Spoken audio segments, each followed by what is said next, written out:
Welcome, everyone. We are very happy to have you here. This is the first event of 2019 of the National Press Club Journalism Institute. I'm Julie Moose. I'm the new executive director of the Institute, which advances press freedom and grows journalism in the public interest. Welcome to our panelists. We're thrilled that you guys are here.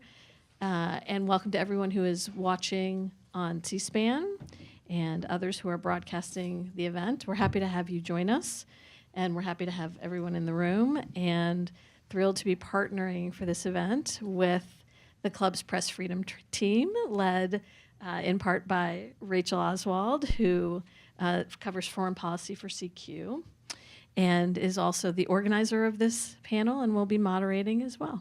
I'm going to turn it over to Rachel to get us started. Thanks so much, Julie, for that introduction. And thank you, everyone here, for taking the time out of your busy work days to travel here in the cold rain to the National Press Club for what I expect to be a very thought-provoking and enlivening discussion.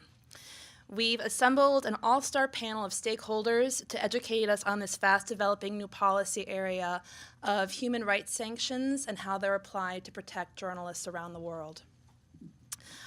To my immediate left is Representative Tom Malinowski. He was elected in November to the House of Representatives as a Democrat from New Jersey.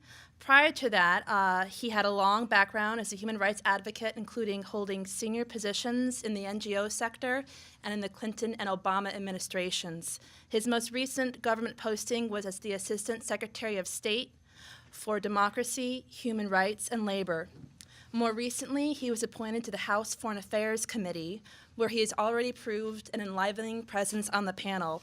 Last week, I was, as a reporter, delighted by the substantive policy discussion that took place on a hearing about Yemen, in which Congressman Malinowski shared some of his firsthand experience working at the State Department and what it was like in trying to persuade Saudi Arabia to do more to mitigate the loss of civilian life.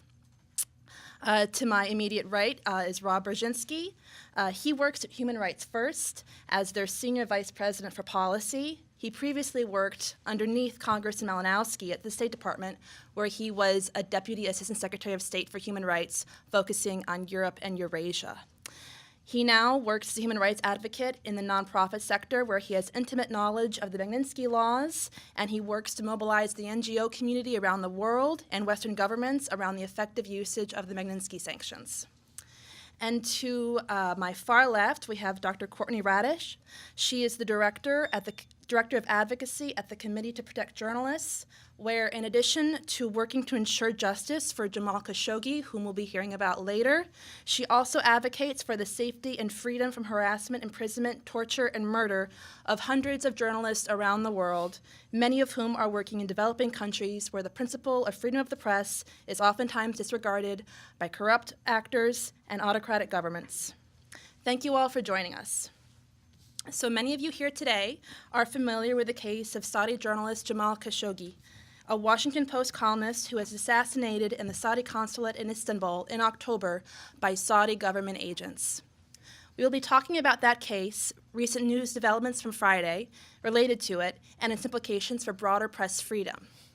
But first, I thought it would be a good idea if we all got a little bit of the history about this underlying body of evolving human rights law that has enabled a bit more public scrutiny around the Khashoggi case and congressional involvement that would likely otherwise not have occurred.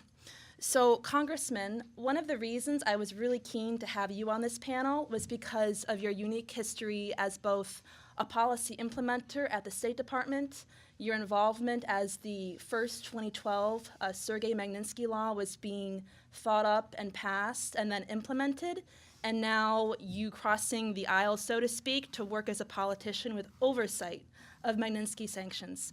So could you talk a little bit about what it was like in 2012 as lawmakers were thinking about how they wanted to bring increased accountability to the case of Sergei Magnitsky, maybe some of the conversations that took place between the executive branch and Congress around discretionary authorities, and then what it was like to be one of the first to implement that law after it was enacted.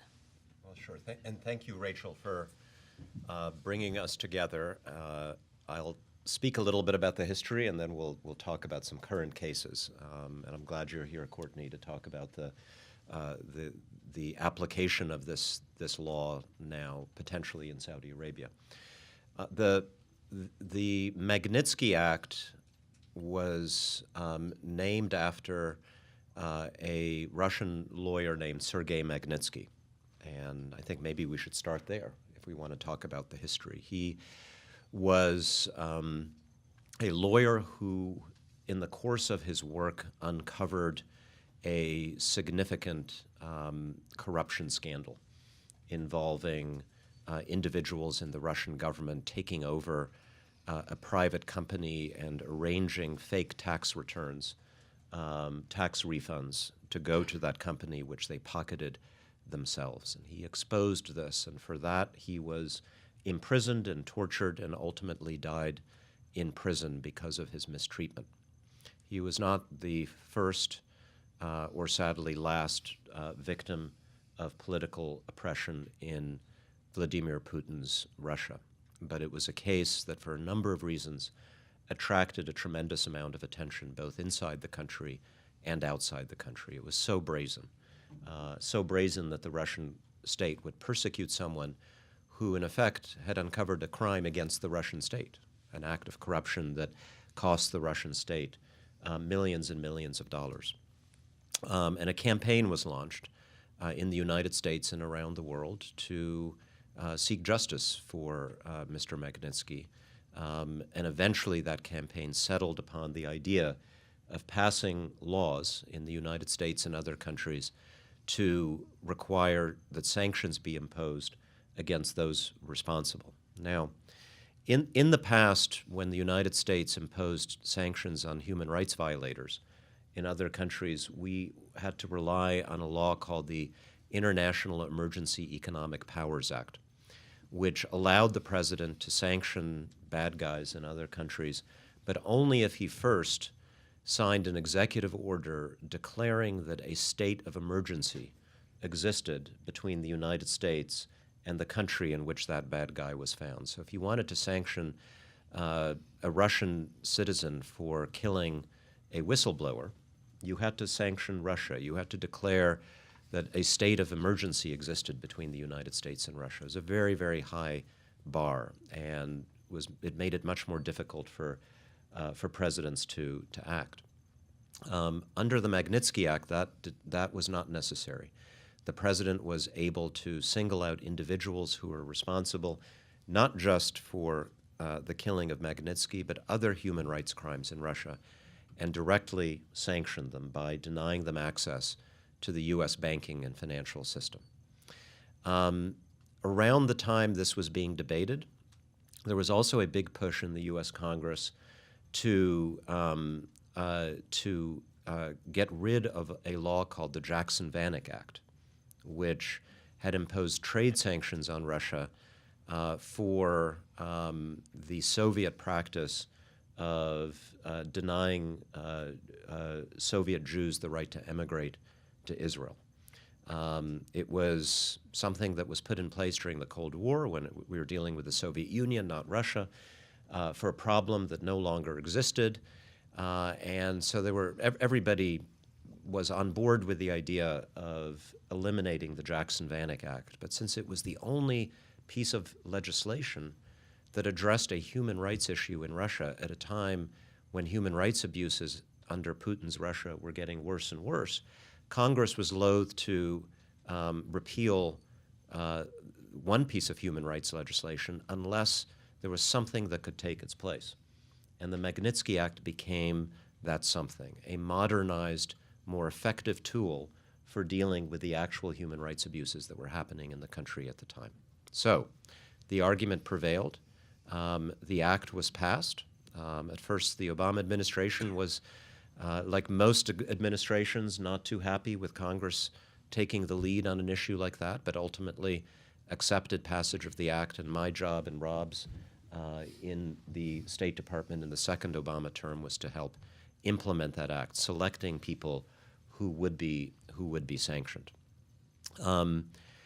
Then things got really weird because when we said that this would be an effective way of getting the attention of the Putin regime about America's concern about human rights, if anything, we underestimated the impact that it would have. I think we knew there was polling data in Russia that I found very interesting 5, 6, 7 years ago, that Russians were asked, do you support the idea of foreign countries like the United States punishing Russia for human rights abuses? And the vast majority of people said, no, we don't like that idea. America punishing Russia for human rights? But if you ask those same people, do you support foreign countries like the United States, the UK, France, seizing the assets and property of corrupt people in Russia who put their money overseas, human rights abusers in Russia who take their money and put it overseas, buying properties on the Riviera, secret accounts in the Caribbean, shell companies in America? The overwhelming majority of Russians said, yes, we support that. The Magnitsky Act was very well calibrated in terms of Russian public opinion because it played on the existing strong belief of many people in Russia that their leaders were exploiting them, exploiting their power, and stealing the country's wealth and putting it overseas. And so it made Putin feel very, very vulnerable. And the result was a very, very harsh reaction by the Putin regime. First, banning adoptions by Americans of Russian children. And then ultimately, I think it's now fairly clear that one of the Putin regime's motivations for interfering in the 2016 election was to help elect a president and an administration that they hoped would get rid of the Magnitsky Act. Now, the rest is history that we all know and that we are still living. The Magnitsky Act is not going to go anywhere. And on top of that, we have now, Congress has now adopted a global Magnitsky Act, which takes the Russia model and extends it to every country in the world, giving the president the authority, not the obligation, and we'll talk about that in a moment, I'm sure, but the authority to impose individualized sanctions on any individual around the world who is responsible for gross human rights abuses and, very importantly, for serious acts of corruption. So we've now had one wave of these designations under the global Magnitsky Act, under the Trump administration, a fairly robust list, I have to say, of people who were sanctioned in that first wave. And we're now having a debate about the application of the Magnitsky Act to Saudi Arabia, and in particular to the Khashoggi killing. I think it's a profoundly effective and important tool, particularly if we learn to use this new anti-corruption prong of the Magnitsky Act. Because again, I think authoritarian governments around the world are most vulnerable when we go after them for stealing from their people, even more than when we go after them for abusing and oppressing their people. With that, I'll leave it, and I'm sure we'll pick up some of those themes in the Q&A. Thank you very much, Congressman. Now, Rob, since leaving government, you've maintained an active involvement in Magnitsky sanctions around who, whether, when, and how to sanction human rights offenders and corrupt foreign actors. Can you give us an overview of the current global environment and also how you see the Magnitsky Law specifically impacting press freedom? Yeah, thank you, Rachel, and my thanks as well to the National Press Club for inviting us all here today. It's of course trite to say that a panel topic is timely, but I think in this instance that the saying couldn't be more appropriate. As you mentioned, Rachel, Friday marked the deadline for President Trump to report to leaders of the Senate Foreign Relations Committee on who the U.S. government believes is responsible for undertaking the premeditated murder of Jamal Khashoggi, a Saudi, a Washington Post columnist, and a U.S. resident. President Trump declined to make that determination, as we'll hear about in more depth during Courtney's remarks, hiding behind a legalistic argument, even though the CIA director has already, by all accounts, made clear to members of Congress what the CIA believes occurred, and who was ultimately responsible, an assessment already reasonably well known to the American people. The Khashoggi case captured popular attention for a variety of reasons, but one I want to focus on and highlight is that a world leader, and in this case the leader of a close partner of the United States, felt emboldened enough by that international environment that you mentioned, Rachel, to order a hit team to lure a U.S. resident into a diplomatic facility where that individual was asphyxiated and chopped into pieces. The message that the murder seems designed to convey appears to have been directed not just at Jamal Khashoggi or his loved ones, but to a broader audience. It says, if you have the temerity to criticize us or to reveal the facts of our brutality or our corruption, we will come for you. You're not safe in your home country, and you're not safe anywhere. And this is a message that we're hearing from a number of authoritarian governments at present. This vision of how the world should work cannot be allowed to take hold. It's not a vision of the world that any of us want or can afford to live in. So that brings me to the topic of today's conversation in global Magnitsky sanctions. Are they a panacea? No, they're not. But as Congressman Malinowski mentioned, they are a useful and powerful tool for accountability and also potentially deterrence if combined with other diplomatic and legal tools. So right now, the United States finds itself in a strange position. Our country is led by a president who routinely demonizes the press and frequently declares his affinity for dictators. Sayings like the media being the enemy of the people were once associated with tyrants like Stalin. Increasingly, they are associated with the Oval Office. At the same time, President Trump's administration has done an altogether not terrible job of implementing the global Magnitsky Act, a cutting-edge human rights and anti-corruption focused sanctions program. Not perfect by any stretch, but not what one might otherwise expect. Part of the credit for this state of affairs rests with Congress, which is saying, in essence, we gave you this tool and we expect you to use it. Many members of whom are actively advocating for bringing penalties against wrongdoers, yes, in the case of Jamal Khashoggi, but also in many other instances around the world. Part of the credit goes to diplomats at the State Department and officials at the Treasury Department and Justice Department, many of whom realize that Magnitsky sanctions provide leverage to achieve some U.S. policy aims, including the protection of journalists, activists, and other populations threatened for their work.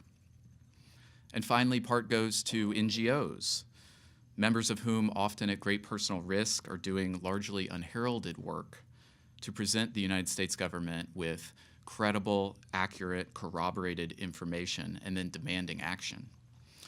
And as Rachel mentioned, my organization, Human Rights First, has taken a leading role in coordinating and educating activists around the world who want to bring instances of corruption and human rights violations to the attention of the U.S. government in the hope that Magnitsky sanctions will be levied against the offending parties.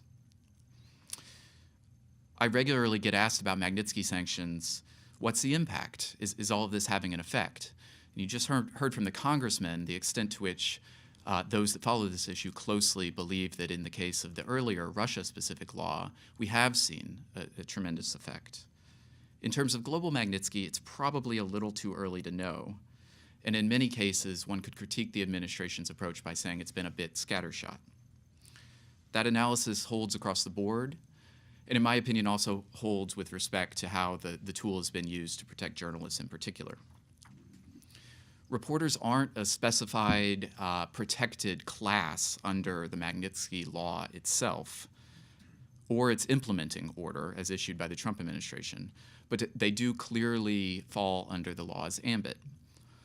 Related to 4 distinct cases, 22 of the administration's 101 designations made under the Global Magnitsky Act to date have, in some part, explicitly cited violence against journalists as part of the rationale for the U.S. government imposing the penalty. This includes, of course, the 17 Saudi nationals sanctioned in November in the Khashoggi case, as well as individuals in Guatemala, Nicaragua, and the Gambia. Does this track record amount to a credible deterrent? No, at this point, my assessment would be that it doesn't. But could one envision a track record that does? Yes, I think one could be envisioned.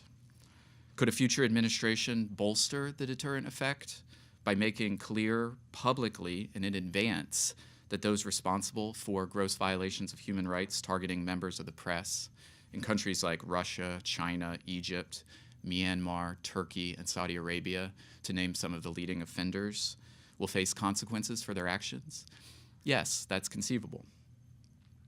Could a future Congress modify the Global Magnitsky Act to mandate such an outcome concerning cases of journalists or other protected classes? Yes, conceivably it could. Are other national and international jurisdictions adopting similar human rights and anti-corruption sanctions laws, Global Magnitsky-like laws? Yes, they are. The progress is halting and slow, but we're seeing that across a number of national and international jurisdictions. And so, to conclude, is there reason for cautious optimism surrounding this tool and how it might be applied? Time will tell, and again, it's very early. The Global Magnitsky Act has been implemented for roughly 15 months at this point. But as has been demonstrated thus far in the designations made against the 17 Saudi nationals to date, and much of what we'll hear from my counterpart, Courtney, at CPJ momentarily, if voices from the outside continue to push, this tool has incredible potential. Thanks. Thank you, Rob, for that very informative breakdown. Courtney, Rob touched on the Khashoggi case, but can you provide us with some more detail, including about what has happened in the last 4 months since the October murder and Republican and Democratic leaders on the Foreign Relations Committee in the Senate and the House Foreign Affairs Committee invoked the Global Magnitsky Act to trigger a mandatory government investigation to the killing, as well as what the administration did on Friday? Sure. Thank you so much. So as you mentioned, I'm from the Committee to Protect Journalists, and just as a background, we systematically track all of the killings of journalists, and it's important to contextualize the murder of Khashoggi and the response, and then the lack of response, in a broader background in which we have seen record numbers of journalists killed for the past several years. And last year, in 2018, there were 53 journalists killed, and 34 of those were murdered, representing an 88% rise in the number of journalists murdered for their work. So it's really important that we look at the response to what happened to Jamal Khashoggi, who, again, for a bit of background, was murdered in the Saudi embassy in Istanbul, which means that it also brokered international diplomatic norms about safety in consulates. And from the very outset, we saw that Saudi Arabia did not speak truthfully. They lied about what has happened, and that has happened for a period of months. So we saw pretty quickly after the initial disappearance turned into reports about a murder, and then the gruesome details about what happened to Jamal came out, that Congress stood up and said, okay, we have this tool, the Magnitsky Act. We're going to trigger a provision that basically says that a competent body like the Senate Foreign Relations Committee can trigger that act and send a request to President Trump to get his perspective on what happened to Jamal Khashoggi. Was Crown Prince bin Salman of Saudi Arabia responsible? And if so, what sort of sanctions should be implemented? And again, as mentioned, there was a report by the CIA that found with medium to high certainty that Crown Prince bin Salman was involved in the decision to murder Washington Post columnist Jamal Khashoggi. And more recently, the UN Special Rapporteur on arbitrary detention did a fact-finding mission in Turkey and came up with a similar conclusion. So it was under these auspices that the Senate made this request to the Trump administration. And on Friday, the Trump administration elected essentially not to respond. Now, there was a letter sent by Secretary Pompeo, but there was no information in that letter as far as we can tell, although they have not made that letter public. We would urge the committee to do so. And so we don't really know what the Trump administration is planning to do. Now, as Rob mentioned, there have been 17 individuals identified for sanctions under the Magnitsky Act. But what we know from our research on the killing and murder of journalists around the world is that in 9 out of 10 cases, there is no justice in those murders. No perpetrators are held to account. And in the rare cases where perpetrators are held to account, it rarely includes the mastermind. So this request for information and designation by Congress represented an attempt to get some sort of justice in a system that lacks rule of law, that lacks due process, and where it's very difficult to get justice inside the system. Now, Saudi Arabia has said it has put 11 people on trial. I've asked the Saudi mission to the United Nations for the names of those individuals, as well as whether that trial is open to the press or open to international observers. They have not responded, and as far as I can tell, nobody really knows who those 11 people are, so that's certainly not going to be a form of justice. And the Magnitsky Act is very important because in the vast majority of murders that go unpunished, murders of journalists that go unpunished, no one is held accountable for 2 reasons. So the endemic impunity for 2 reasons. One is the lack of political will, and the second is the lack of institutional capacity. So I think the Magnitsky Act is seeking to address the issue of political will. Let's change that calculation so that the potential sanctions and retribution that they will face through the action by the United States or these other countries that are considering adopting it can lead to some form of justice. Now, of course, it's not a replacement for justice at the national level, but I think it's as close as we're going to come.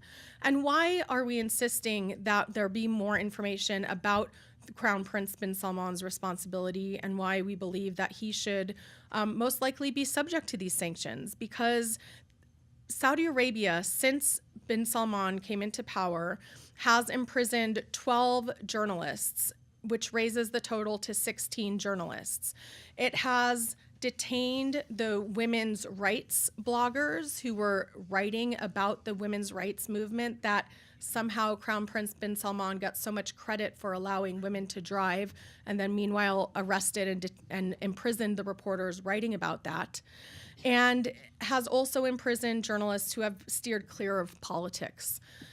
And the common thread to all of these arrests is the presidency of state security. And the creation of this body in 2017 consolidated all of the kingdom's security and intelligence services under one roof and elevated its head to the level of ministers while retaining his role as the director of general intelligence. So this move basically gutted the security and intelligence jurisdiction of the Interior Ministry and consolidated power over the Saudi security apparatus into the hands of the king and the crown prince. So it seems like there's a pretty good rationale for understanding that the murder of Jamal Khashoggi could not have taken place without the crown prince knowing about it. Now, one other thing Rob, mentioned is the great personal risk that people take and human rights defenders take around the world.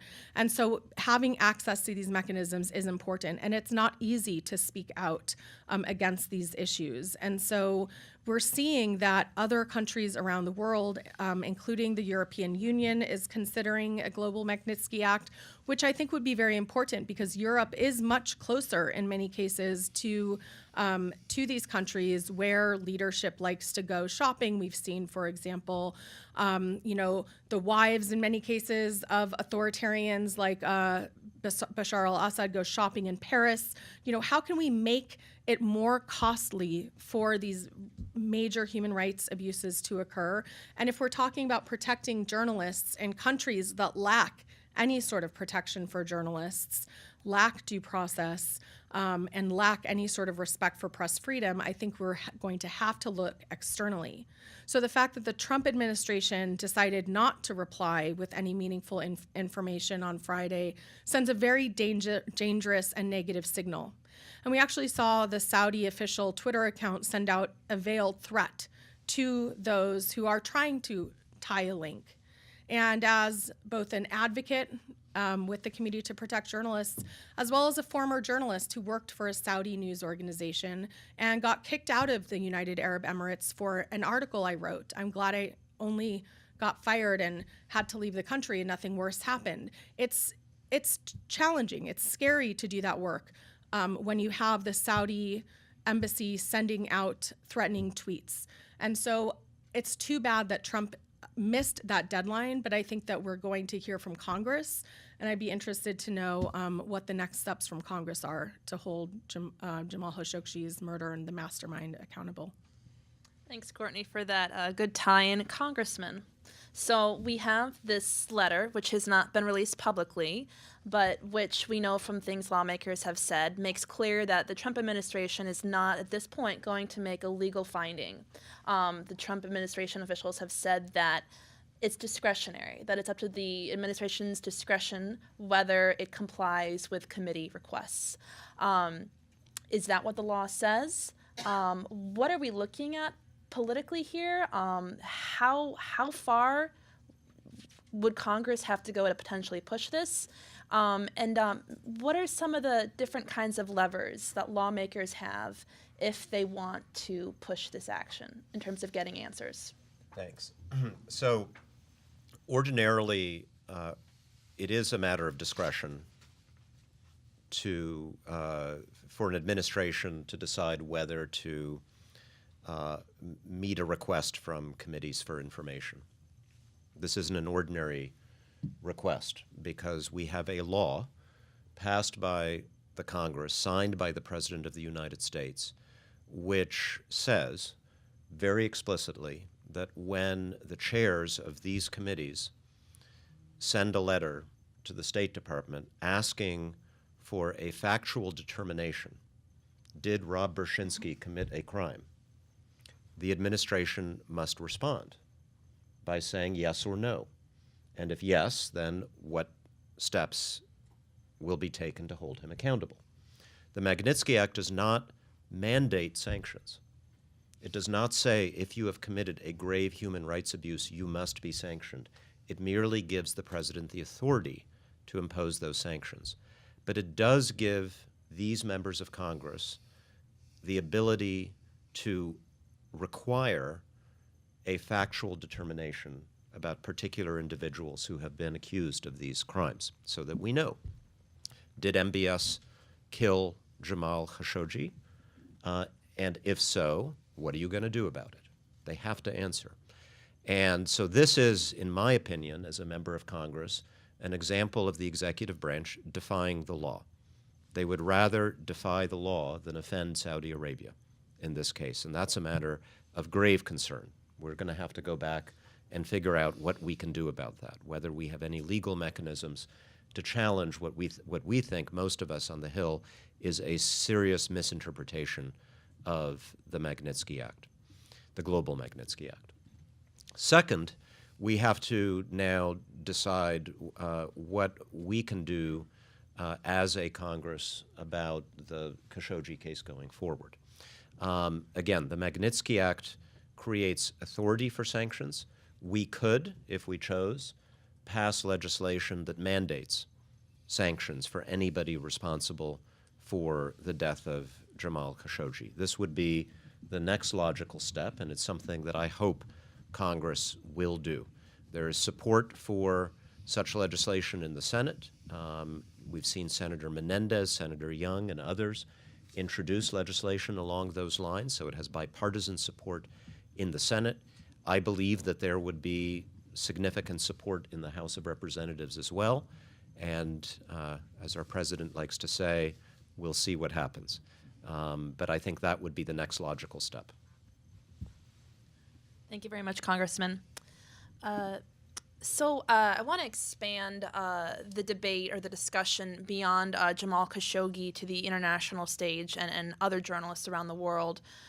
following the lead of the United States, as others have mentioned on the panel, several other countries have adopted Magnitsky laws of their own, including the United Kingdom, Canada, and Estonia, and the European Union is currently debating language for a Magnitsky measure.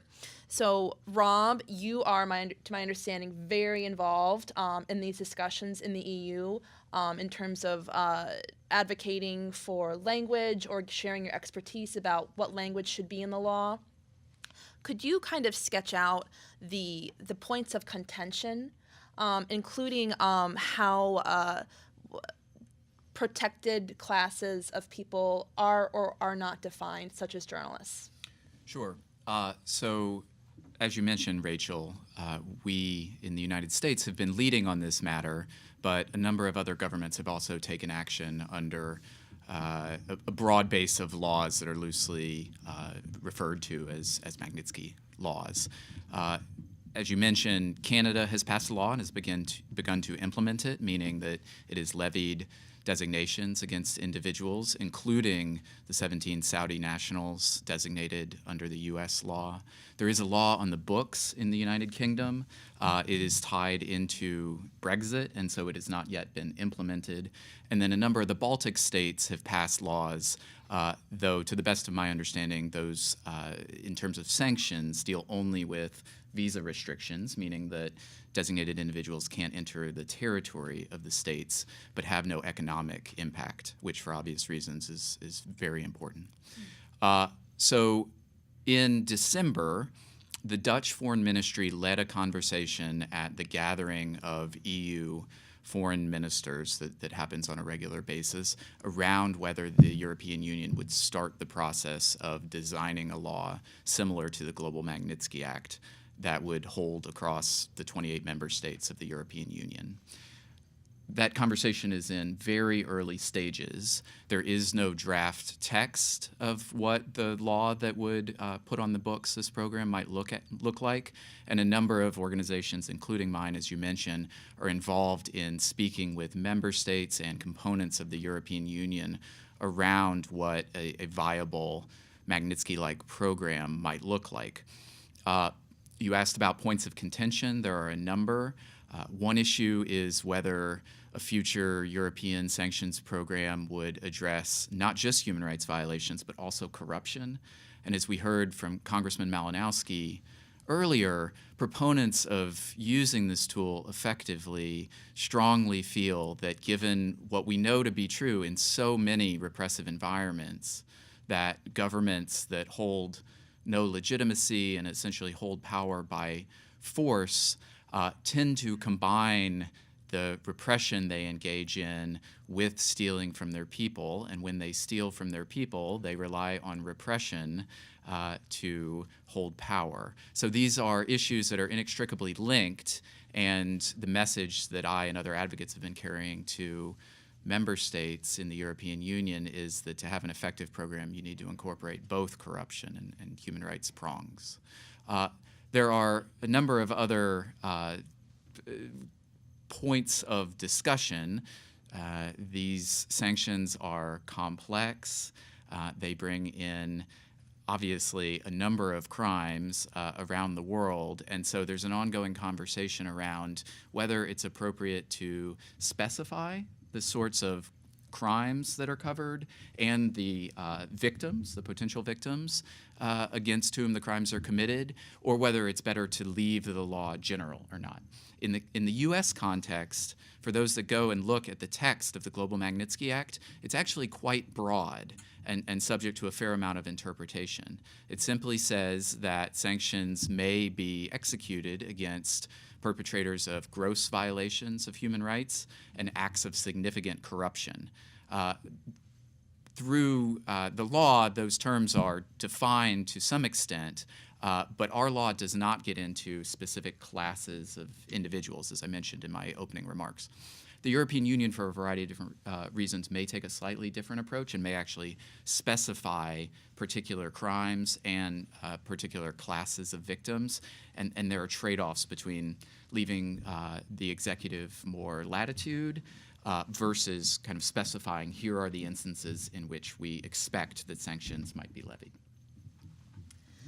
Thank you for that, Rob. Courtney, do you want to add anything to this from CPJ's perspective as you're viewing these ongoing EU discussions?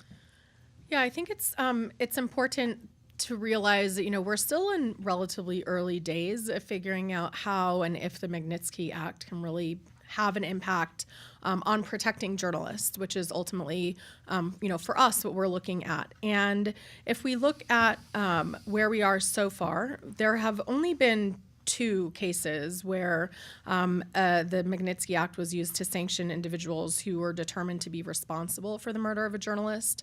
And Rob alluded to the one in Guatemala. There were 2 journalists killed in 2015, and of course, the 17 Saudi officials.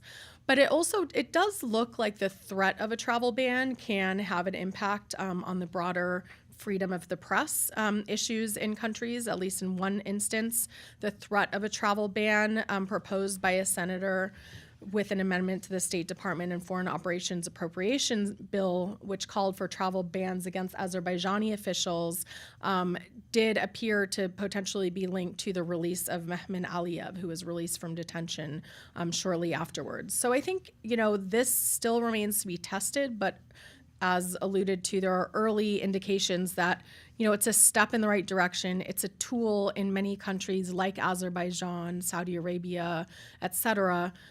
But I think that there are a few concerning things about the initial invocation of the Magnitsky Act. One is that no one from the Middle East was sanctioned before these 17 Saudi individuals. So despite the vast violations against press freedom and broader human rights in many countries in the Middle East, including, for example, Egypt, which is the world's second leading jailer of journalists, or Bahrain, which has systematically dismantled a reform movement.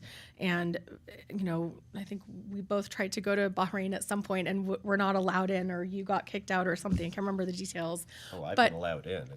It's what happens after I get allowed in that's interesting. And the people you speak with. So I think that, there's still a long way to go with this. But when you're searching for justice, especially in regions where you don't have, say, a European Court of Human Rights, or you don't have the Organization of American States, or the OSCE, or these other bodies where you might be able to go to get justice, it really could be the only lifeline to finding any matter of justice when journalists are murdered. Great, thank you, Courtney. This next question, I'd love to hear from you, Rob, and you, Congressman, about their sanctions, generally speaking, are becoming much more popular as a policy tool of statecraft for the United States, but kind of the best practices of sanctions are still evolving, and there's ongoing discussion about whether sanctions work to stop current bad behavior or whether they work better as a deterrent for preventing future bad behavior. Do either one of you want to talk, or would you please discuss your own thinking about how sanctions work in the human rights context, and even a little bit more specifically in the press freedom context? You want to start? Sure, I'll lead off, and I'm sure Tom will have smarter thoughts. So diplomacy, any diplomatic conversation is about bargaining and compromise and leverage. And at the end of the day, sanctions, with human rights or otherwise, are a policy tool. They have potentially a deterrent effect and can administer a modicum of justice, certainly. But ultimately, the point of tools like this is to affect policy change or personal behavioral change. In conversations I had when I was serving in the U.S. State Department, let's say around political prisoners, often the conversation revolved in what the U.S. government was willing to trade to the other government for that other government to release someone from detention who never should have been there in the first place, whether a journalist or otherwise. In many cases, the discussion that goes on within the U.S. government in these contexts revolves around what carrots we can give for that person to be released. that's a perfectly appropriate conversation. But what sanctions, targeted sanctions that can be placed on individuals allow in a diplomatic negotiation is additional leverage. So, for instance, the U.S. government can sanction an official found to be responsible, or multiple officials found to be responsible for the unjust imprisonment of a dissident or a peaceful protester or an opposition politician. That puts a marker on the board that can then be used in the diplomatic conversation. It creates a point of leverage rather than giving something away.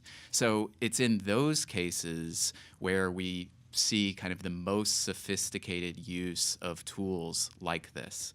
Do I think that when there's not a diplomatic strategy around sanctions, tools like this are used effectively? It's very hard to know. It certainly has an impact on the sanctioned individual, but whether a system in which an individual knows that he or she can otherwise, say, commit torture with impunity is going to change his or her behavior, or the system is going to change his or her behavior, if the U.S. government isn't more systematic in its application, I think we all know what the outcome is going to be. There's probably not likely to be that much change. So the times in which tools like this are the most effective are when they're part of a larger diplomatic strategy in which you can actually create the leverage and then use the leverage towards some greater end. So a good example of that was the strategy we followed over the years to promote democratic change in Burma. For many years, we imposed sanctions, ultimately targeted sanctions, very similar to the Magnitsky Act sanctions we're discussing here, on senior Burmese leaders, military officials, and it didn't look like it was having any impact. And then changes began in Burma, and we carried out exactly the kind of diplomatic negotiation that Rob just mentioned. Every single stick we had imposed on Burma over the years became a carrot that we could offer. If you release political prisoners, we could relax this sanction. If you schedule free elections for part of your parliament, we will drop these sanctions, and so on and so on. If we had not imposed those sanctions, we would have had very little to offer as carrots as the evolution of that country's democratic transition proceeded. Now, in many cases, we're not going to have that kind of diplomatic process, as Rob acknowledged. Even there, I think it's incredibly important to have a tool to fight impunity for the purpose of deterring such acts in the future. Now, think about it. We have had laws against bank robbery forever. People still rob banks all the time. Does that mean that the laws against bank robbery are useless? No. The success of those laws is measured in the bank robberies that don't happen. And that's something that's very hard to measure. But I think we all understand that because there is a sanction for people who commit that crime, fewer people commit it. And so that's why it's important for us to get into a habit of using this tool so that dictators and kleptocrats around the world understand that there is this potential consequence. Even if they have impunity at home, they may lose something that's very important to them. And we have to apply it in the right way. And this gets me back to the Saudi case. If all we do after the Saudi government has said that, yes, this crime was committed, but it was not MBS, it was just a bunch of people who are acting without the authority of our leadership, if all we do is sanction those henchmen, we are actually reinforcing the Saudi government's cover story. We are actually affirming their lie and allowing MBS, who was almost certainly the author of this crime, to conclude that, in fact, he can get away with such things because of his importance, because of his position. And there are thousands of other Jamal Khashoggis in the United States, in Europe, who are at risk if we allow that message to be sent, if we allow dictators to conclude that if they are important to the United States, we will exempt them from the application of this tool. Can't let that happen. Powerful words. Thank you. I think we have time for another question before we turn it over to the audience. In talking about political will to impose these sanctions, contextualizing it in what's at stake for governments like the United States, like allied liberal democracy governments, which are also receiving, including the United States, hundreds of billions of dollars annually in illicit money flows, money that is gotten illegally through corrupt actions abroad that is then essentially laundered through Western economies, through the purchase of real estate and other assets. Some countries, including in Europe, get a significant amount of money from doing this. So if they're going to impose sanctions on corrupt government officials, they are potentially going to lose out on some money on this. Can we talk a little bit about, I feel like that debate gets less public discussion because Western governments don't want to admit just how much money is at stake and how much different business sectors are profiting from it, particularly real estate. So I've seen estimates that suggest that more than half of Russia's national wealth is outside of Russia. And that money is not just sitting somewhere, it's doing things. It is making people rich. It's making real estate developers rich. It's making lawyers and law firms rich. And no country right now, yes, you mentioned Europe, but actually no country right now, no significant country has more lax rules when it comes to exposing and cracking down on the flow of that kind of illicit wealth in the United States of America. European countries have actually done in recent years better than we have in cracking down on these illicit flows of these flows of illicitly acquired wealth. The UK and the EU now have stronger beneficial ownership laws that require that the true owners of companies registered in their jurisdictions be exposed, at least to their governments, to their law enforcement institutions. We are still struggling to pass such legislation in the United States Congress. I'm going to fight really hard to do that this year, and hopefully we'll be successful. Our Patriot Act required our banks to report to our government illicit, large suspicious transactions involving foreign persons, but it explicitly exempted the real estate industry. It temporarily exempted the real estate industry, and that temporary exemption is still in place. That is something that we have to act to close, because we saw in 2016 that our lax rules not only enabled the United States to be a safe haven for dictators and kleptocrats hiding their money from their own people, but they became a national security vulnerability for the United States, because that money, again, is doing something in our country. And we learned that in addition to making some people very rich, it is also influencing our politics. It's influencing our democracy in ways that we should not accept. Can I also make just one point about corruption and the link to journalism? You know, one of the most deadly beats for journalists is covering corruption and tracking those illicit money flows. I mean, much of what we know about this corruption came because journalists reported on it, because journalists dug out those facts. You have these, this amazing reporter reporting by the OCCRP, the Organized Crime and Corruption Reporting Project, and these other networks working together. And I would flag that, this is an important part of a much broader solution, but it still won't get at things like, even if you have an EU Magnitsky Act, probably won't deal with corruption in the EU and how that may be linked to the murders of journalists. And we've seen, several murders of journalists in the EU member countries, which we haven't typically seen. And the common thread running through those is corruption, reporting on corruption. So I think that's something we want to keep in mind as well. And also what this, approach does not help is Western companies, especially technology companies that sell incredibly sophisticated surveillance technologies to governments that then use that to spy on their citizens. And chief among those, of course, is the NSO group, whose software was found on a Jamal Khashoggi's friend's phone and may have been implicated in that. Also found to be linked in several journalists murdered in Mexico. So, this, again, is a small part of a much broader solution that's needed, a fuller package. Great. We're going to turn it over to questions from the audience now.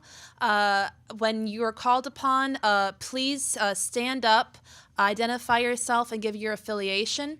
At the chair's discretion, I'm going to try to initially focus on reporters.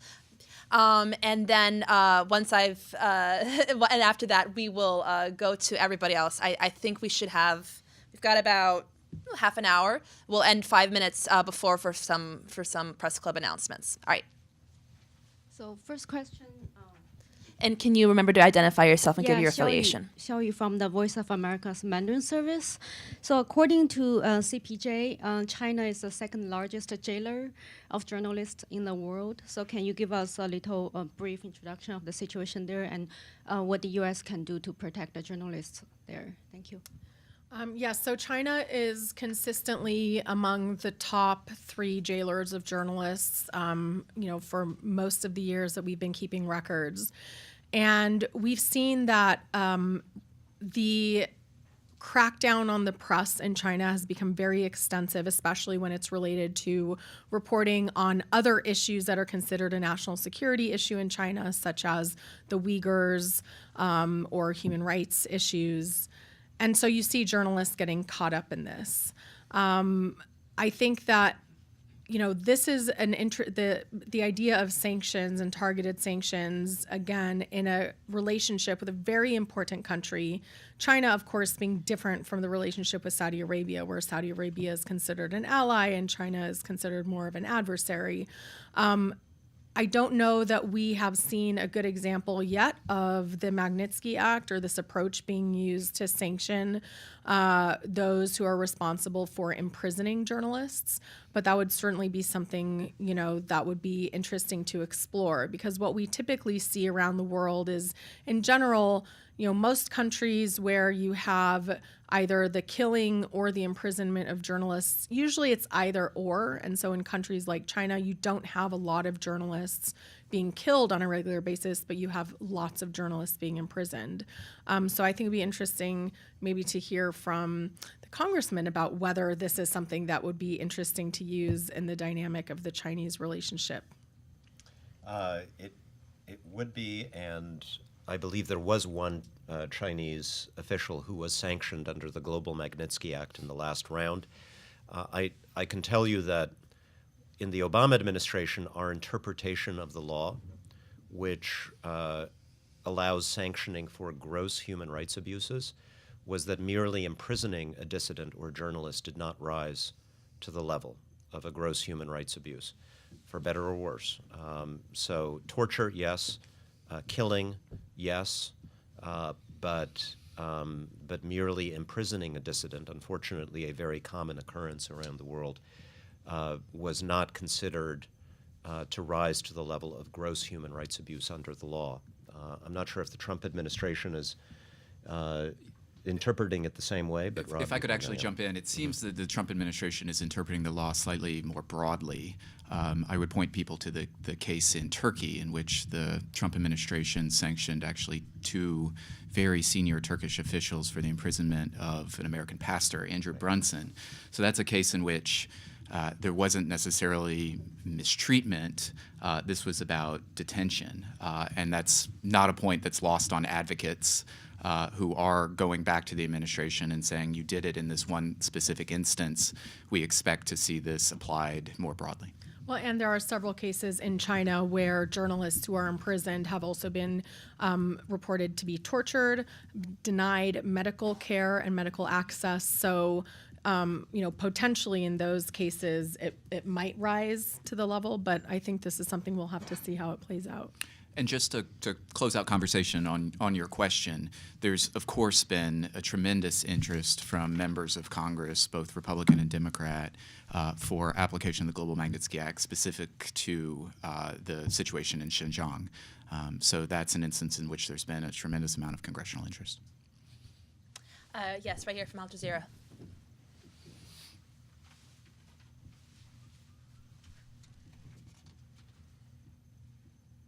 My name is Bisan Abuquaik from Al Jazeera Arabic. My question is to the congressman. So you said that the law is basically it authorizes but doesn't oblige, the president to move. So going back to Saudi Arabia and Jamal Khashoggi, if there's no political will on behalf of this administration to actually move forward and, sanctioning MBS, if that is the final conclusion, what do you think is the purpose? I mean, how does that actually play out? And in practical terms, I mean, what message does that send, and what would Congress do in that case? And I also wanted to ask if there's any potential laws that could be passed going forward regarding Egypt and actually jailing journalists and human rights activists there.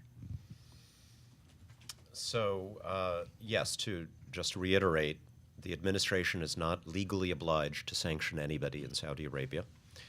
The message they have sent thus far is one that I fear reinforces the official story that the Saudi government has put out, that this was a rogue operation and that only the so-called rogue operators should be punished. I think that's a very dangerous message to send, both because I think MBS will draw conclusions about his own impunity that will be dangerous to American interests, but other dictators may draw the same conclusion.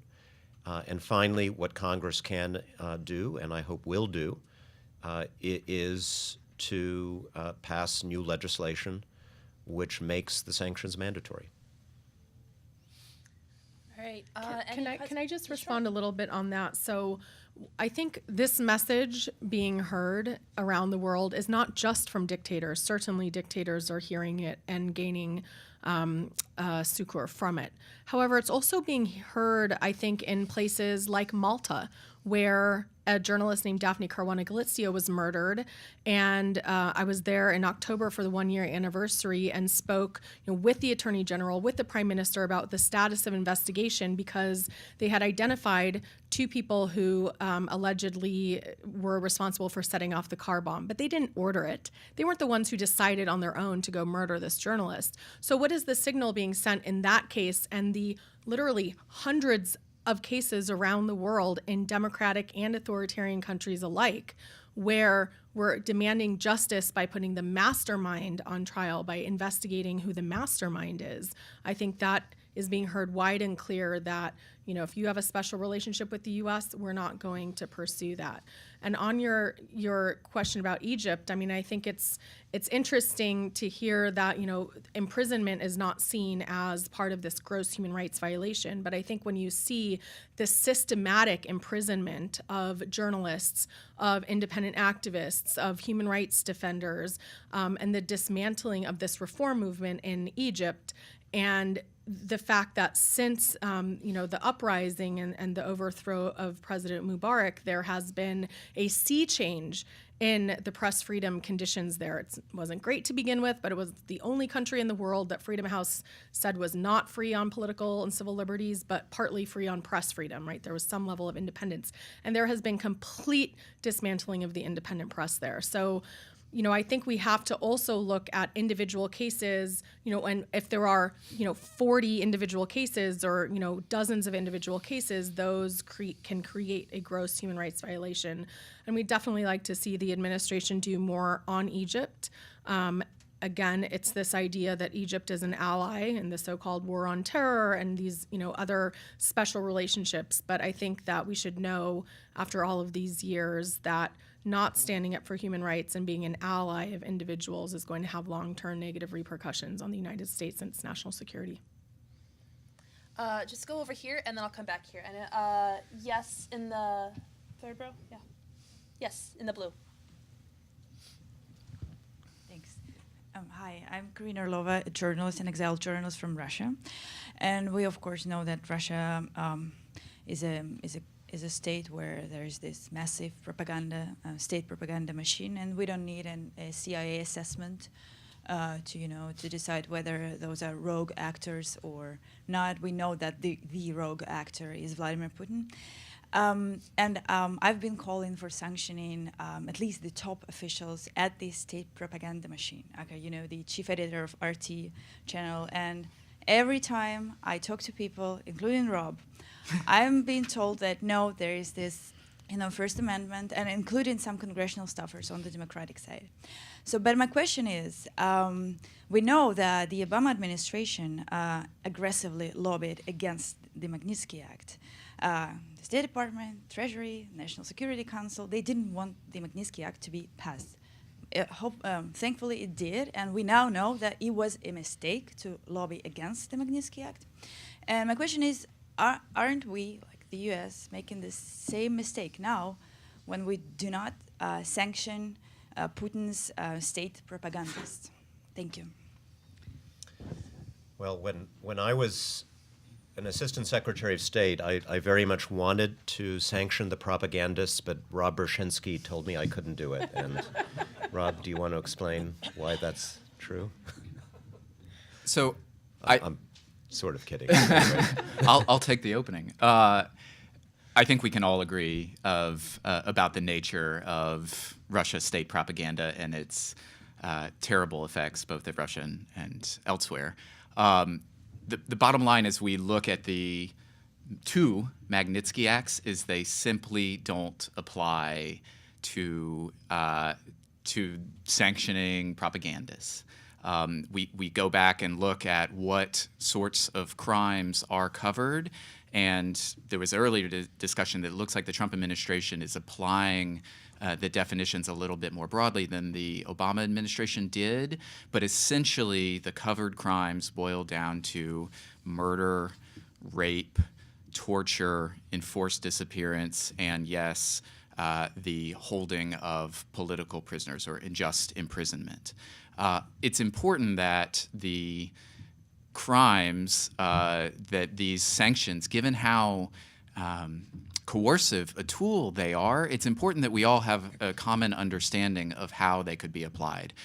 This is a very serious penalty, and it is one that absolutely should not be applied on illegal or unjust grounds. And I say as a human rights advocate that this is a tool that, if misapplied, could be extraordinarily damaging to any number of classes of people, but not least of whom are activists and journalists. And so when we're dealing with propaganda, it's just an incredibly tricky landscape.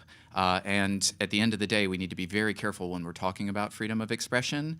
I know this is the answer you've heard before and expect, but that's not to say that there aren't other means by which the U.S. government should be approaching the effects of propaganda. And I think we need to be very creative in how we address disinformation, as anybody that has read the headlines over the course of the last 3 years could tell you. At the moderator's discretion, I'm going to interject with my own question for the panel. I always find it interesting to probe unintended consequences of policies that the United States does. Harkening back to our Patriot Act and our anti-terrorism laws in the years after 9/11, we've seen countries all over the world adopt their own anti-terrorism laws, which have been used to crack down on freedom of expression. Is there a potential that Magnitsky could also be misapplied instead of I mean, I don't know, but if I were a creative dictator, I'm pretty sure I could find a way to accuse a dissident of a human rights violation because he upset the public stability or something like that. Can you talk a little bit about maybe the nuance here in trying to propagate a set of human rights laws that cannot be misconstrued to do the exact opposite of what we want them to do? Yeah, so the bottom line is that the dictators already have tools at their disposal to use against activists, including the misapplication of the law and up to and including murder. I don't think we should let that argument stop us. Mm-hmm. Now, we should have safeguards in place, and this is a topic of conversation with the Europeans as they think about their own law. We need to make sure that anybody that's designated and put on what's called the specially designated nationals list that the Treasury Department maintains, that the evidentiary base that went into that designation is airtight. It's very important that the person designated be able to show at the end of the day that they either were designated wrongly and that designation can be challenged either administratively or through a court of law, which exists in the United States, or, and this gets to the heart of what sanctions are all about, that person has changed their behavior and thus should be delisted. Because the Global Magnitsky Act is so new, that occurrence has not yet come up, with the exception of the Turkey case I mentioned earlier after Brunson was released. But in other sanctions programs, we have seen instances in which the designated individual petitions and ultimately is delisted given a change in behavior. But coming back to what dictators are going to say, they already have all the tools. So I don't have much sympathy for us necessarily needing to rebut that line of thinking. I mean, I would say it's important for the United States to realize the role that it plays around the world. And so you alluded to the terrorism laws and, to put things in perspective, the most common charge that is used to jail journalists in the past 3 years have seen record numbers of journalists jailed, more than 250 each year, is anti-state charges such as supporting terrorism, providing support to a terrorist group, terrorist propaganda, et cetera. So it is, and now we've seen it with fake news as well. As the fake news rhetoric has spread around the world, we're seeing that more countries are proposing fake news laws that would restrict and criminally punish the dissemination of so-called fake news. We've seen the number of journalists imprisoned on false news charges rise since that rhetoric has increased. And of course, we can look at specific examples going back to the Russia propaganda one, where the whole discussion about FARA and the Foreign Agents Registration Act over RT in the United States led to a retaliation in Russia, creating their own approach to FARA and using that to apply not only to U.S. Government-funded entities, media entities, but also to CNN and other, broader media entities. So it's an issue, but, as Rob said, I think it doesn't seem too concerning in the Magnitsky Act at this point. Yes, in the front. Thank you very much. Munzer Sleiman, Al Mayadeen TV, based in Beirut, Lebanon. The reason I'm said about Beirut, Lebanon, because we have international tribunal about al-Hariri, who was assassinated. But in this case, we have more evidence about Khashoggi Case, that he was murdered in the embassy. And instead of going through the sanction route, there is international tribunal could be at least agreed upon, or at least we should take the legal, even in the Congress, to have international investigation or whatever investigation. Turkey by itself, by the way, called for such thing. So I think protecting journalists, probably the legal approach, whether international law or it's more probably acceptable internationally than sometimes the selective application of sanction on certain country to be perceived as really selective morality or selective justice. Well, I can take that. I think when I was a U.S. diplomat, the prime example that critics of the United States pointed to argue that America was selective in its use of human rights tools was Saudi Arabia. So I think if we use a strong human rights tool against Saudi Arabia, it'd be actually a fairly good example of the United States placing its values ahead of its relationships. It would not be seen as selective. That said, if there were an international judicial or legal mechanism that could be applied here, I would be very strongly supportive of that. My guess is that it would be harder in practice to put that into place because I doubt that Saudi Arabia would cooperate. I doubt that they would produce suspects to be tried, especially since the chief suspect is potentially the absolute ruler of the country for the next 50 years, if that is allowed to happen. And so the Magnitsky sanctions tool becomes something that we know is at least available to us, even as we pursue other judicial mechanisms.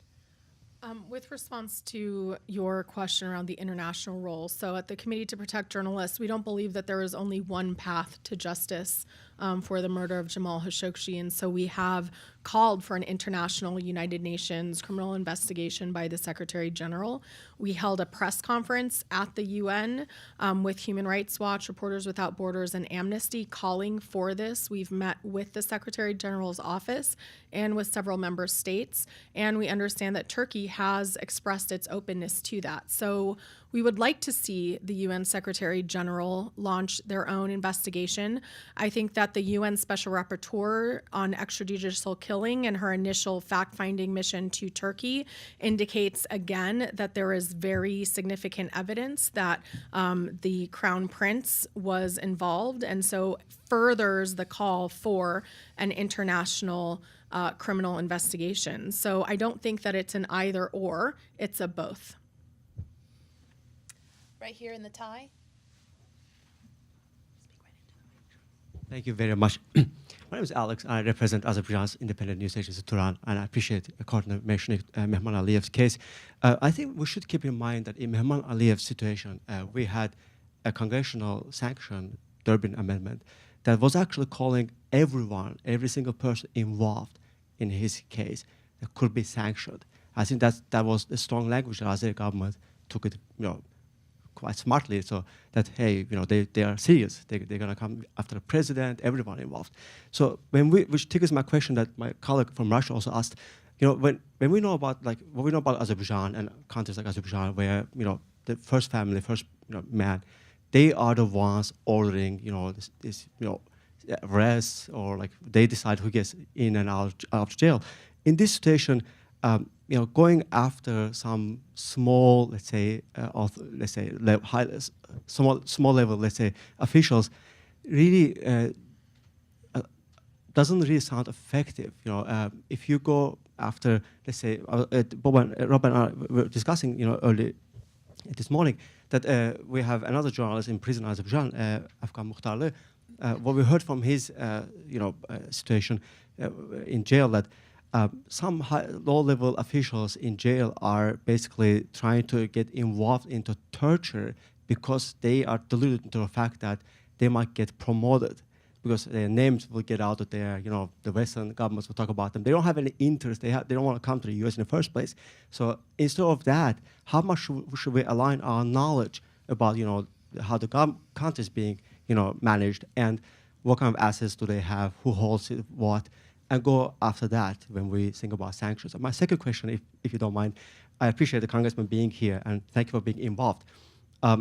We heard the Saudi foreign minister last weekend that he drew a red line against those who are naming his crown prince.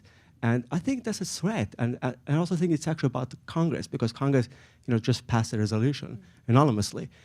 How would you respond to that threat? Thank you very much. Well, we will respond to that threat, I hope, by passing legislation that crosses his red line. Don't threaten members of Congress if you want to influence us. That's a very, very bad idea. On your first point around, how this is being used, having been to Azerbaijan twice, including on a press freedom mission related to 2 journalists who were in prison, I think that the interest that the Aliyev family has in visiting Europe and vacationing there and all of that indicates how important it could be for the EU to adopt a similar type of legislation. I mean, I think U.S. Global Magnitsky Act is great if you have that relationship with the United States, and if you keep your money here, and if you own real estate, or all of these other interests. But again, it will improve and strengthen the impact if we can see this globally. But I don't think that the goal is to just get the low-level officials, right? The goal of this is to get those with the power and the influence. And so, I hope that that's where we're headed. Obviously, we were disappointed to see that no one from Azerbaijan was on, the first sanctions list.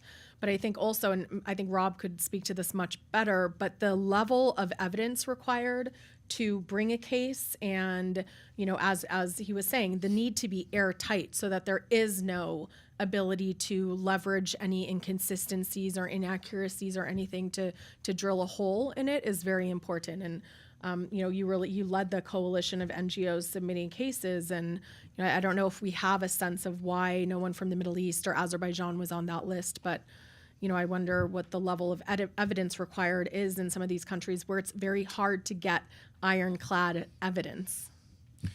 So I'll just respond by saying quickly that, of course, coming up with credible corroborated evidence is essential, both on the advocacy side and, more importantly, on the governmental side, to actually achieve a designation. But ultimately, this is a political choice, and it's a matter of political will. Application of the law is discretionary, as we've heard multiple times on the panel, and this administration or any administration has to have the political will to take effective action. Alex, what you've pointed out is that even when there is political will to take action within a particular country context, the State Department and Treasury and Justice Departments need to be very smart about not only are they making a designation, but at what level and what message does that send. In the case of Saudi, I think many in the advocacy community were pleased to see the designations of the 17 Saudi nationals, but feel that the message that will be sent if the Trump administration limits the designations to those 17 will be counterproductive for all the reasons that have been previously mentioned. The same goes in Azerbaijan. If ultimately this administration decides at some point to sanction an individual or individuals in the country, but those people are seen as so low level that there's essentially no impact, that could be proactively counterproductive as compared to having taken no action in the first place. So that's an important conversation, and in order to get it right, it requires a level of sophistication about how these sanctions on a case-by-case basis are perceived by the receiving end. Great. We are down to 4 minutes before we're going to end this discussion. Do we have one more quick question from someone? Yes, in the back. Hello, Duygu Güvenç from Turkey. I am a journalist as well. Since you are familiar with the Turkey's case and on Brunson, when the sanctions were applied to the two ministers and suddenly they have been withdrawn when Brunson was released. Do you have the fear that Magnitsky Act or any sanctions about journalists' freedoms, human rights activists can be misused also by the administration? And what measures should be taken just to prevent this? Because on the case of Turkey, I mean, it was completely against the U.S. interests as well, since it also increased the anti-Americanism in an authoritarian rule, which was not a carrot for U.S. for sure. Yeah, good question. The Brunson case was a complex one. So on the one hand, it demonstrated quite effectively that if you apply this tool at an appropriate level, you can achieve the desired policy outcome, in this case, his release. Now, was that the right policy outcome from the perspective of the United States is a slightly different question. I commented on this episode at the time by saying, in an environment in which not only has the present Turkish government imprisoned, by some accounts, tens of thousands of otherwise innocent individuals, including journalists and many others, but also holds a number of other Americans who were not mentioned in the context of the imposition of the global Magnitsky sanctions against the two ministers. I think that was an opportunity lost, and I think the message sent by the administration, unfortunately, was that we only care about this one individual, and I don't think it takes much speculation to understand why the administration wanted to send that message. So was it an appropriate use, I think, is in the eye of the beholder, but the larger point is that we always have to be conscious, or those within the U.S. government always have to be conscious of consequences for the action, both intended and unintended. Great. Well, that brings us to the end of our discussion. I hope everybody learned a lot. As you heard here, there's still a lot that we don't yet know about the effect of Magnitsky sanctions, but we wanted to hold this discussion nonetheless because we see this as an important evolving issue for journalists, and it fit in nicely with the twined missions of the Journalism Institute of Press Freedom and Professional Development. So just a few housekeeping announcements and a press freedom announcement. First, please join me in thanking the panel again. So you may have noticed some of the panelists and people in the room wearing pins that say "Free Austin Tice," and we want to make sure you know about Austin's story. So Austin is an American journalist who was taken 2,373 days ago in Syria while reporting for McClatchy and the Washington Post. You can see some of his work covering the conflict in the press club lobby. Austin's family has been fighting for his freedom for 6.5 years, and we stand with them. And we hope that you will keep the pin that you have on the comment cards that were left on all the seats and show your support as well for press freedom and for Austin and his family. And we hope that you will fill out the comment card and return that to us so that we can continue to support the work that you do, that journalists do, and support press freedom as well. So thank you very much again for coming, and thank you again to Rachel and to the panel.